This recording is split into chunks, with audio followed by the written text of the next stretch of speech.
Mais au-delà de la question religieuse, du judaïsme religieux, est-ce que ils savent ce qui est arrivé aux Juifs pendant la Seconde Guerre mondiale? ユダヤ人についてとかユダヤの歴史については理解とか触れ合う機会が少ないのでわからないですけど、その第二次世界大戦でヨーロッパでユダヤ人にどういうことが起こったのかは皆さんご存知なんでしょうか？日本人は知識としては知っていますけれども、実際ヨーロッパという、地形的に言えば遠いことですよね。ですからそんなにいわゆるこの、600万人が亡くなったということについては知識としてはありますけれども、それが自分とどういう関わりがあるとか、またユダヤ人が近くにいませんので、そういう知識というのがそこまではいかないと思うんですね。そういう意味でも私は記念館で、ホロコーストを通してユダヤ人がどういう人たちであったのか、その幅広いいろんな角度から平和を学ぶためのセンターを作りたいと、そういう意味を込めて、また広島県の中に記念館があるというのは、日本人も大きな悲劇を受けましたけれども、またユダヤ人も悲劇を受けましたよ。20世紀の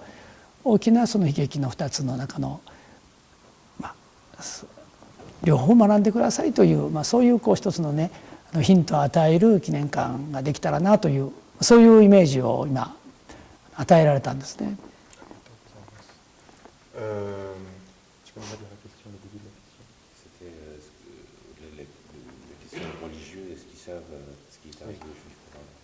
Alors, en tant que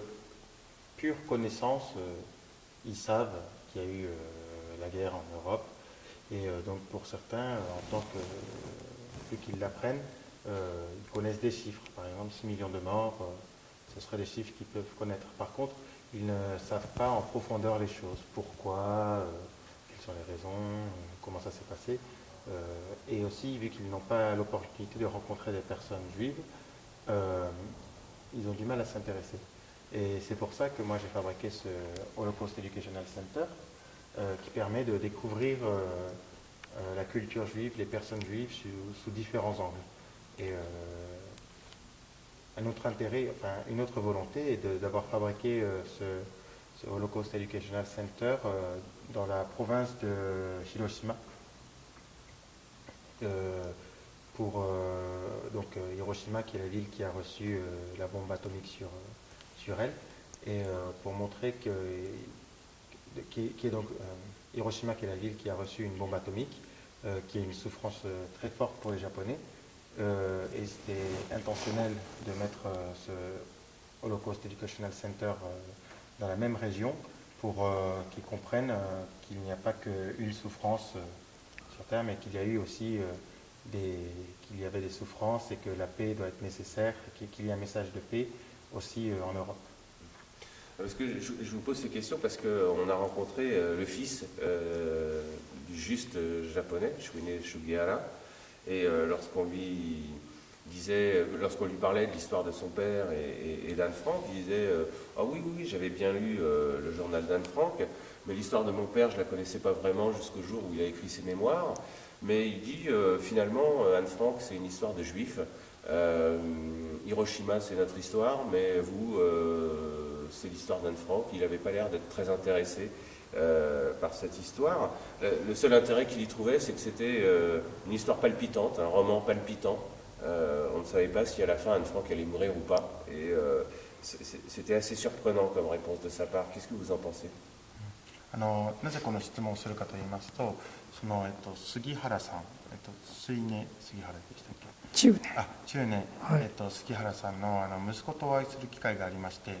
でそれでお父様がユダヤ人にヨーロッパとかでユダヤ人をたくさん助けたという話をして、アンネ・フランクとかご存知ですか、興味ありますかって聞くと、はい、父はいろんなことをしましたが、それはあくまでユダヤ人の歴史であって、僕にとっては広島の方が大切だっていうふうにおっしゃったみたいなんですけど、それで日本人は広島長崎があって、ヨーロッパのユダヤ人はホロコーストがあるっておっしゃったみたいで、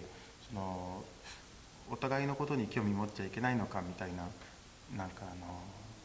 感じがしたのでこの質問をしました。1995年にね日本で最初のホロコースト記念館ができた時に、本当にホロコーストという言葉さえも皆さん知りませんでした。そして一般の方たちにとっては特に私が姉のお父さんと出会ってそして多くのユダヤ人の方とお付き合いする中で感じたことはやっぱり日本人の中にもやっぱりこのステレオタイプ的な考え方がありましてね。でそれはよく聞いたんですけどユダヤ人というのはもう私ぐらいの年よりも上の人たちにとってはすごいお金にお金の興味があるとかユダヤ人はちょっと世界を征服しているというようなそういうねことも私何回も聞きました。で私の受けたユダヤ人のその印象と全く違ってたんですね。でそういう中で私はその広島というところにホロコースト記念館ができたことにとっても大きな意味を感じています。で先ほど言いましたように広島とホロコーストは違います。しかし人間が人間をやはり差別してまたたくさんの人が亡くなったその事実は事実として受け止めなければなりません。しかしその時代背景は全く違います。で私がどうしてホロコーストに興味を持ったかというとそれは世界に通じるテーマでありまた今日本の人たちがただ自分のことだけじゃなくってもっと広い視点から人間の歴史を学びつつ人間とは何なのかどうしてこんなことが起きたのかという一つのこの出発点となるようなねそれをやっぱり子どもたちに伝えていきたいというそれが記念館の大きな目的となっています。Oui, donc oui, c'est vrai. En 95, quand on a ouvert le premier Holocaust Educational Center, personne connaissait même le mot Holocauste au Japon. Et aussi, il y a toujours des gens qui ont des idéologies, de mauvaises idéologies ou qui ont des préjugés. Et pour les gens, par exemple, des personnes plus âgées que moi, même au Japon, il y a des gens qui disent oui, les juifs, ils sont intéressés par l'argent, ils veulent diriger le monde. Et donc je rencontre forcément ce genre d'avis, même au Japon. Et c'est pour ça que je voulais fabriquer, c'est pour ça que c'était très important pour moi de fabriquer le Holocaust Educational Center à Hiroshima. Alors comme je vous l'ai expliqué tout à l'heure dans le jardin, on ne peut pas comparer Hiroshima et l'Holocauste. C'est des choses complètement différentes. Mais du point de vue que de nombreuses personnes sont mortes, qu'il y a eu un massacre sur des personnes différentes, sur une tierce personne, une autre religion ou un autre pays, ce sont deux points qui les rapprochent quand même, et deux messages de paix. Et donc pour moi c'était très important de fabriquer ce Holocaust Educational Center dans la région de Hiroshima.